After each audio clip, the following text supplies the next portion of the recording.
169 square miles. That's a lot of space, and that happens to be the dimensions of the city of Los Angeles. Hello, I'm Maria Hall Brown, and this is LA Currents. Vince Bertoni, the Director of Planning for the City of LA, joins me today. Nice to have you here. Thank you for having me. What's your elevator speech to explain to somebody exactly what the role of the planning department is? Well, many people, many everyday Angelinos don't understand that the city is actually very consciously shaped through rules. This is the 100th anniversary of our department, so it's been around for 100 years. What we really do is look very long-term at the city, overall in terms of how in different ways it should grow. And then we also work day to day. When individual development projects first come in, many of them have to go through our department just to make sure that those really kind of are in keeping with what the plans and the vision are. Okay, so within the full department, there are different focuses of attention. So what are some of the big ones? How we're kind of organized as a department is we have some of us look at citywide policy. We also do community planning, and that's where we take our citywide vision and really fine-tune it to the individual areas of the city. So the city, and how large it is divided into 35 community plans. And so those community plans are really where the pedal hits the metal in terms of how we can really shape our communities.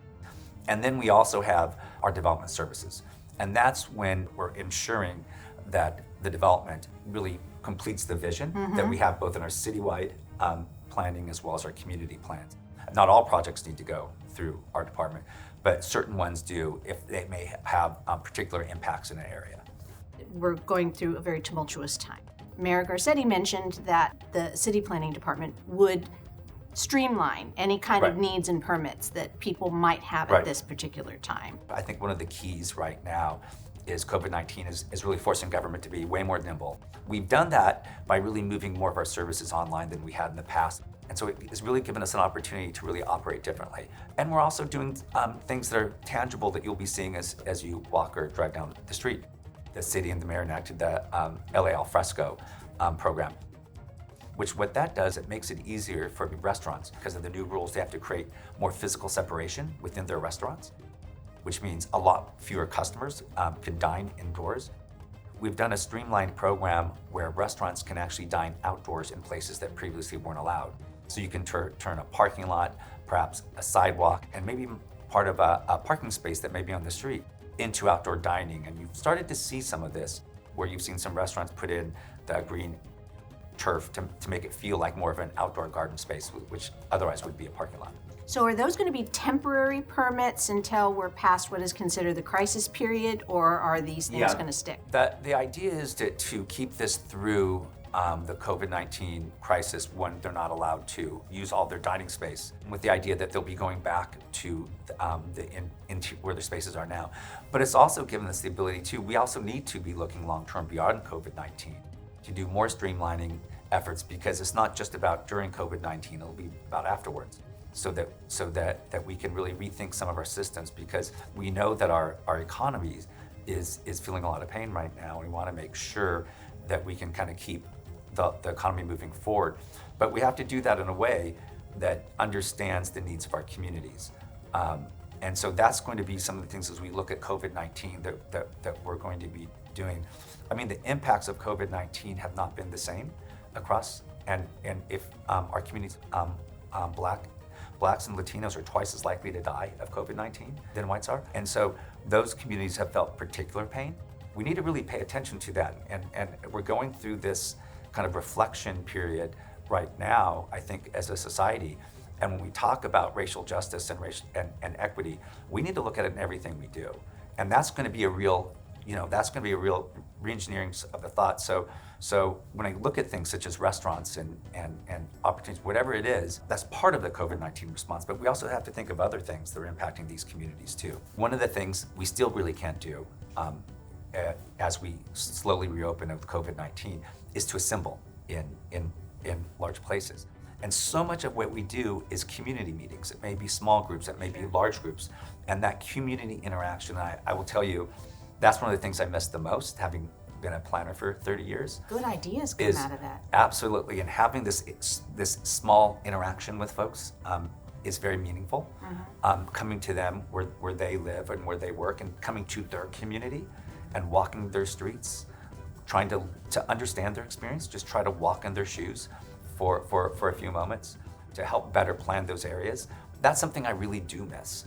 But I will tell you, the one thing that we've been able to do is to reach out to people in different ways. So we've been doing a lot of online meetings where we basically create like virtual meetings. And what that's allowed us to do is reach actually a lot more people than we have in the past, because they wouldn't have the time to take off work, take out of their busy lives, to drive to City Hall, to drive to a city office somewhere in LA.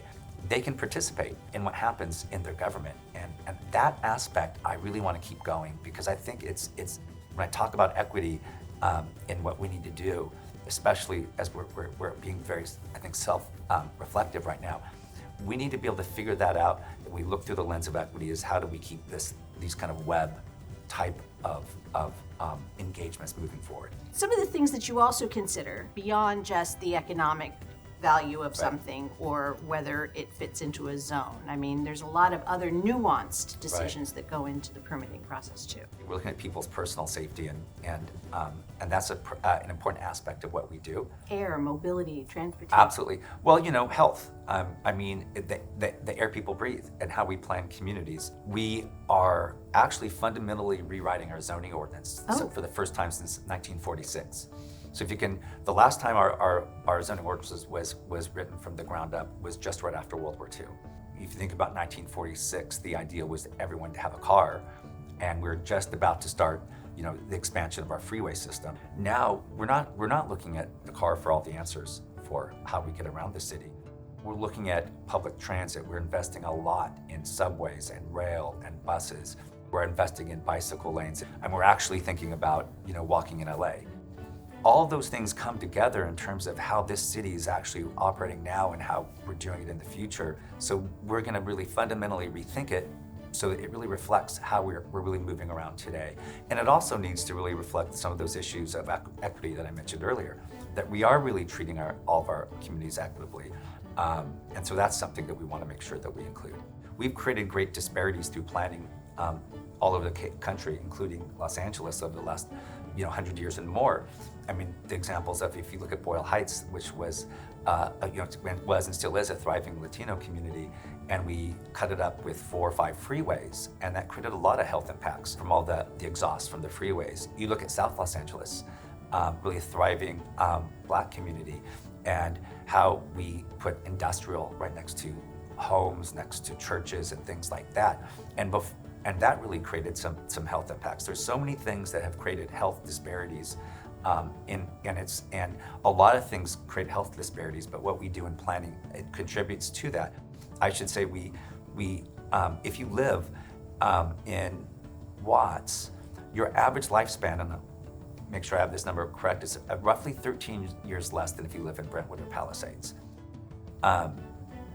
and that's a huge health disparity. That 13 years is the same difference between the countries that have the best healthcare systems in the world and those that have the worst. We have it here in our own city, and it happened for a lot of reasons, but a lot of it is how we planned our city.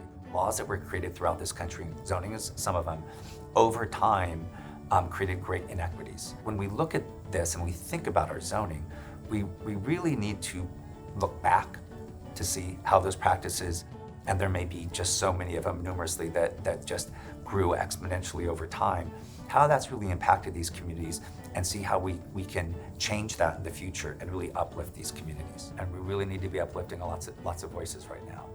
And it's going to be a challenge. It's going to be a big challenge. And what's going to take it is going to need all of us inside of ourselves to really be up for that challenge.